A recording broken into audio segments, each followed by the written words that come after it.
I love Intel as much as anyone. They make cool products, they engage in lots of community stuff, and I mean, heck, they're even a major sponsor of my other channel. But man, when it comes to confusing product naming schemes, I think Core i3, Core i5, Core i7 takes the cake. I mean, great question. What is a Core i7 4790K? What the heck does all of this even mean? We'll get to that, but first a bit of background about why we need product names for processors. Wouldn't it be simpler to just label them with how many gigahertz they run at and call it a day?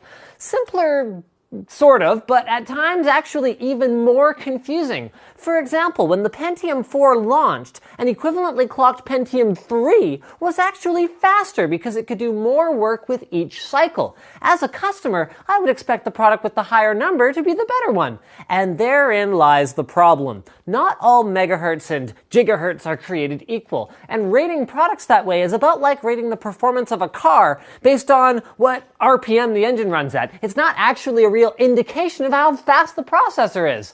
But it happened. Now, one of AMD's attempts to move away from this started in the early 2000s with their PR or performance rating naming scheme, where their processors were given a 4-digit model number that enthusiasts believe was based on the performance AMD felt that they delivered compared to an Intel CPU of that clock speed. But this fixed nothing. They were still indirectly naming according to clock speed, and it wasn't until Intel introduced the Core series, a line of CPUs that dramatically outperformed their predecessors at much lower clocks, that the megahertz war ended because Intel needed to shift their marketing away from frequency. So here's what we have today. Other than the very bare-bones Pentium SKUs, a Core i3 will be your most basic option with 2 processing cores and hyper-threading. More about this feature here. For better multitasking, it will have a smaller cache, it'll consume less power, and it'll generally perform worse than a Core i5, but it'll cost less. Which leads us to the Core i5. I wish I could say it was as simple as, well, Core i3s have 2 cores and Core i5s have 4 cores. The number of cores equals n minus 1, where n is the number after the little I. But it's not. Mobile Core i5s have 2 cores and hyperthreading, while desktop ones, mostly, have 4 cores and no hyperthreading. But what they all have in common is improved onboard graphics and Turbo Boost, more about this feature here, for temporary performance enhancements when your system needs a little bit more oomph. And with oomph in mind, Core i7s. Number 1, all Core i7s have hyperthreading for heavy workloads, and number 2, that's the noise your brain is going to make as I finish my explanation here.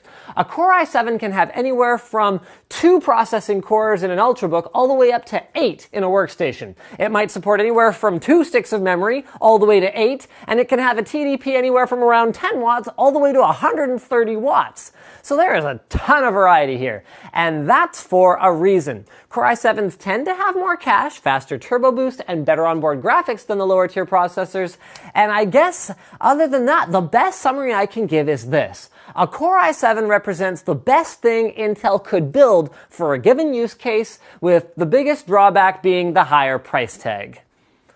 So when you boil it down, that's all the whatever numbers represent. Good, better, best within a given segment. Beyond that on their own, they're pretty much meaningless. The numbers and letters afterwards sort of mean something if you use the guide from before, but the safest way to shop is to dig around in ARC and look at the features, core counts, and clock speeds of the CPUs you're comparing to figure out how they stack up. With the good news being that as long as you compare within one brand and within the same product generation, those metrics will actually mean something.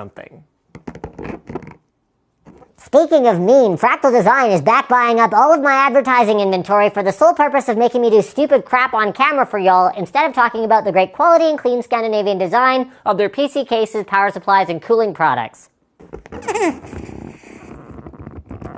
Mind you, I don't know who to be mad at this point, because it was you, not Fractal, who posted, "Let's make them do the sponsor spot on Helium" on their Facebook page. I mean, thanks a lot, guys. I mean, genuinely thanks for watching, guys. Like or dislike the video accordingly. Leave a comment with suggestions for future Fastest Possibles. And as always, don't forget to subscribe if you haven't already.